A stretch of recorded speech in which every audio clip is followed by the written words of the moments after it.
must tell you about one of my friends, Dead John.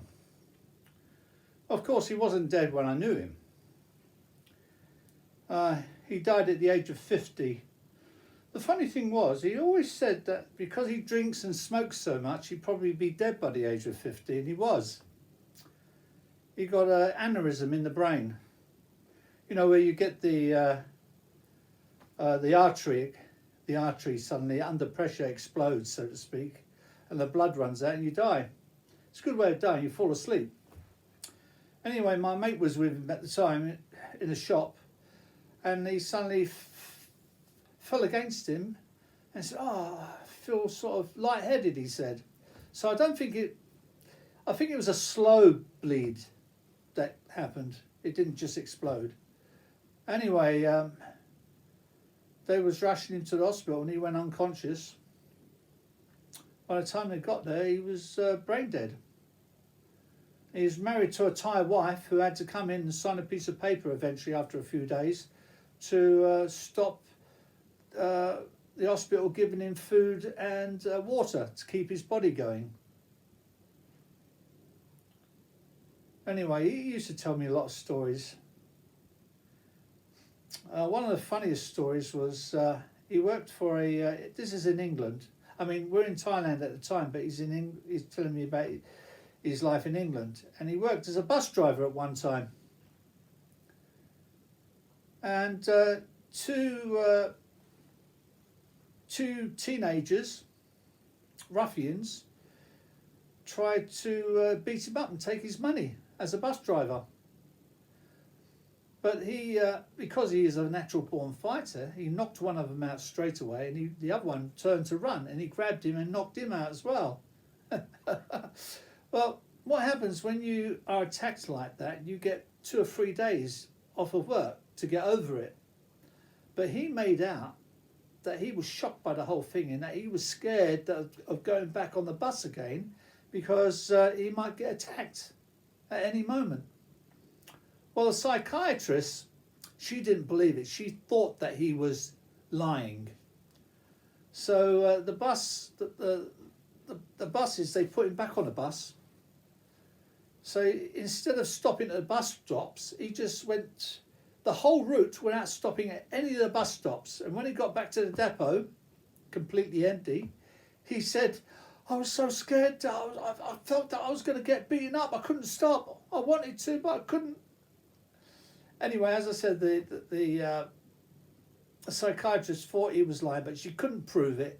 So therefore, the buses had to pay him full pay, and he didn't need to go to work anymore because it happened while he was working, you see, the insurance pay.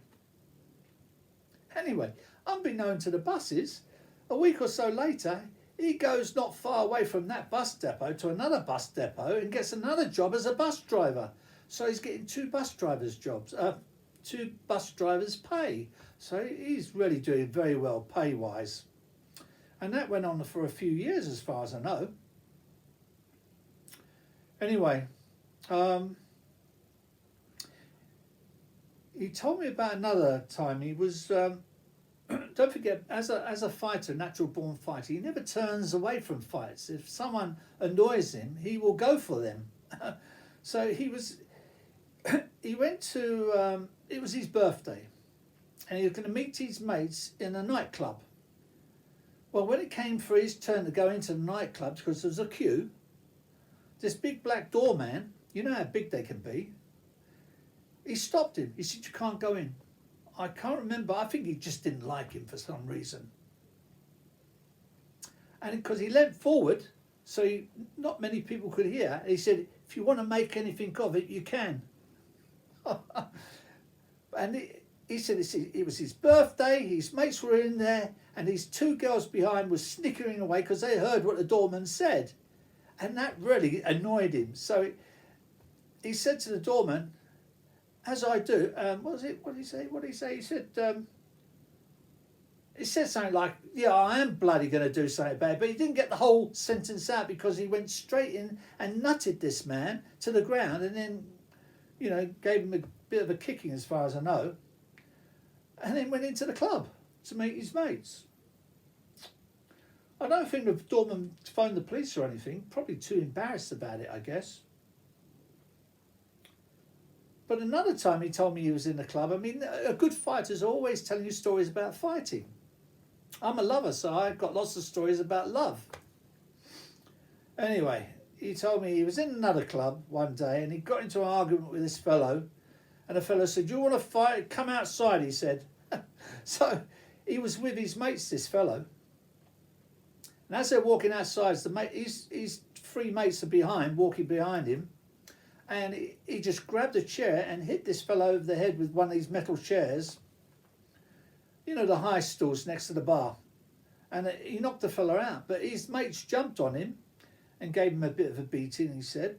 I think he got knocked out, I'm not sure now. But anyway, it doesn't mean much to them. If they get knocked out or beaten up, to them it's like water off a duck's back. That's what makes them good fighters, I guess. They have no fear. That's what he told me. That the greatest strength he has is no fear. Anyway, and all my mates who have been good fighters told me the same thing. The odd thing is, even though he wasn't afraid of anything, when I used to give him a lift on the back of my motorbike, he'd be behind me and he'd be leaning over saying, "Can you slow down, please?" He was actually shaking with fear. Odd that, isn't it? And yet speed normally doesn't affect me at all. And then I had another mate who was a very good fighter, no fear. If he saw a wasp or a bee around him, he would be shaking and virtually shaking with fear, basically. And he would run. And yet, for me, it doesn't matter if a wasp or bee stings me, no problem. Odd, isn't it? Oh yeah, he was in love with this Thai girl. Personally, I didn't fancy her at all. She wasn't good looking enough for me, and she was in her 30s, late 30s maybe, I'm not sure now. But anyway, he was in love. You know, everyone's got different tastes. It'd be awful if we all loved the same girl, huh? And they broke up, but he didn't want to break up. He's still in love with her. They wasn't together long. And so he used to go down her bar and just sit there with a drink. And if a man came in and sat at the table with her, because she was a prostitute, he would go over and tell the fella he's got 3 seconds to leave or he's going to get attacked. And the fella would start arguing and he would start counting. Well, the fella was out of that chair within 2 seconds and gone. And he'd done that to every potential customer of hers. So after a day or two, or maybe 3 days, she gave up and eventually they set up home together and he was in love and living with her for several years, I think. And then eventually he met a younger girl and, you know, love doesn't last forever normally, does it? It gets a bit boring and tedious. I like excitement myself and I think Dead John did as well.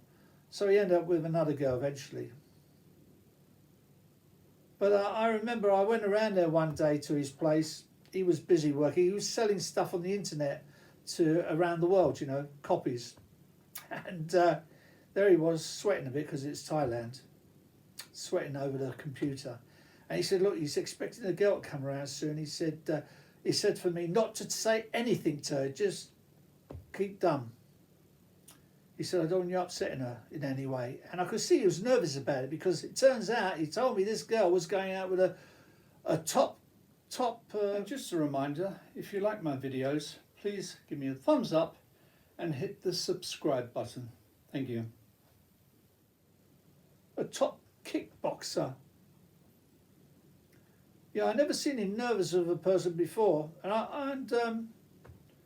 So he didn't really want me to upset this girl, and he told me he wasn't happy with this girl. He wanted to get rid of her, but she was working for him, taking these boxes to the post office, but he was cheating him. She was keeping a lot of the boxes back and just giving him slips of paper to show that they'd been posted.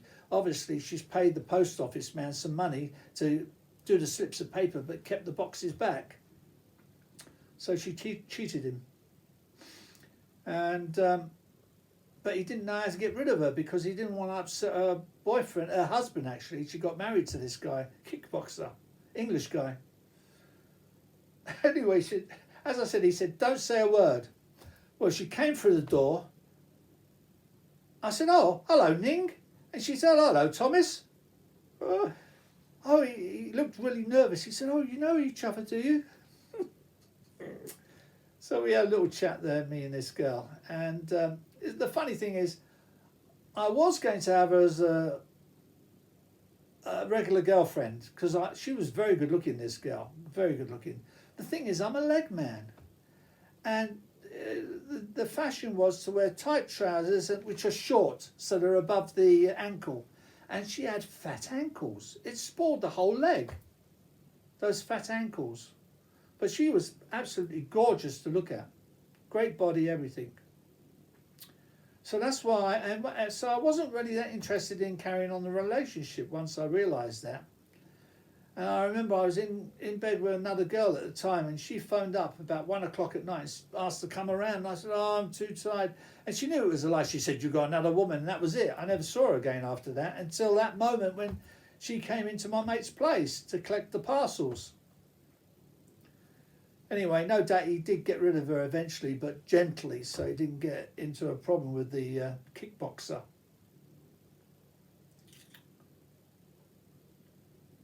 No, we had some good times. But what happened was my other mate was with him at the time. They were in a shop, and this thing burst in his brain, and he suddenly fell against my mate and said, oh, I feel pretty funny, he said, and collapsed. By the time we got into hospital, it was too late. Anyway, it was too late. As soon as he felt funny, it was too late. You can't fix that thing in the head so quickly. But his wife, the second girl, because he didn't marry the first girl he was in love with. He married the second girl. The wife, when he died, she had a load of money, and she spent a lot of money on his credit cards as well in Thailand. Unbelievable. She maxed them all out, the credit cards, and then sold all the stuff. Coloured TVs, etc. And what else happened? Oh yeah, she ended up marrying a Frenchman, I think, and she's moved to France, in Paris, and she's a rich woman as far as I know over in Paris. And the house that she had in Thailand, she rented out, so she's got money coming from there. You know, once you get to a certain level of money, it just keeps coming in.